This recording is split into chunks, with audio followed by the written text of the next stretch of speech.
നാം ക്രിസ്തുവിനെ അനുഗമിക്കുന്നവരാണ്. പലപ്പോഴും ക്രിസ്തീയ ജീവിതത്തിൽ അറിവില്ലായ്മ എന്നത് ഒരു ഇരുട്ടാകുന്നു.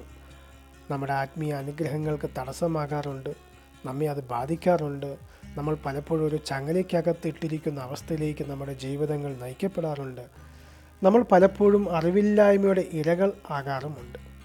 സാത്താനെക്കുറിച്ചും സാത്താൻ്റെ ഇടപെടുന്ന സാഹചര്യങ്ങളെക്കുറിച്ചും പൈശാചിക മേഖലയെക്കുറിച്ചും നല്ലൊരു അറിവ്, ഒരു ആത്മീയ ബോധ്യവും നമുക്കുണ്ടാകണമെന്ന് വേദപുസ്തകം നമ്മെ പ്രബോധിപ്പിക്കുന്നു.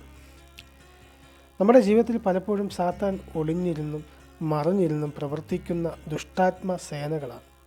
അവയെക്കുറിച്ചുള്ള ആഴത്തിലുള്ള ആത്മീയ ബോധ്യങ്ങൾ നമുക്ക് മനസ്സിലാക്കുമ്പോൾ അവയ്ക്ക് മറിഞ്ഞിരുന്ന് പ്രവർത്തിക്കുവാൻ സാധിക്കാതെ വരുന്നു.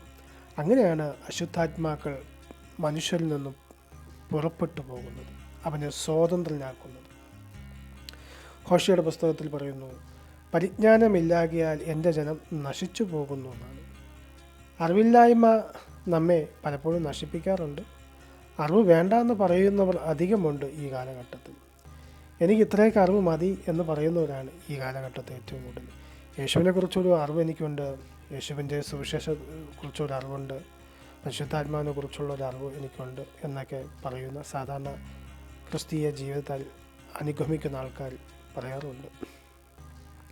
നമ്മളൊരു സാധാരണ അറിവ് കൊണ്ട് നമ്മൾ ഈ ഭൂമിയിൽ ജീവിക്കുമ്പോൾ യേശുവിനെ അനുഗമിക്കുന്ന ഒരു സാധാരണ വ്യക്തിയായിട്ട് മരിച്ചടക്കപ്പെട്ട് കർത്താവിൻ്റെ സന്നിധിയിൽ ആകുന്നവരായി മാറും. എന്നാൽ നമുക്ക് എത്രമാത്രം ആത്മീയ അറിവുകളും ആത്മീയ ബോധ്യങ്ങളും മർമ്മങ്ങളും വചനത്തിൽ നിന്ന് വെളിപ്പെടുന്നുവോ അത്രമാത്രം നമ്മൾ ആത്മാവിൽ ബലപ്പെടുകയും വിടുതൽ പ്രാപിക്കുകയും ചെയ്യും. അത് മറ്റുള്ളവർക്ക് ഉപയോഗപ്പെടുന്നൊരു ശുശ്രൂഷ ജീവിതമായി മാറും. യേശുവിനെ ആത്മാവിൽ തിരിച്ചറിയണമെന്നാണ് ഈ മെസ്സേജിൽ പറയാൻ ആഗ്രഹിക്കുന്നത്.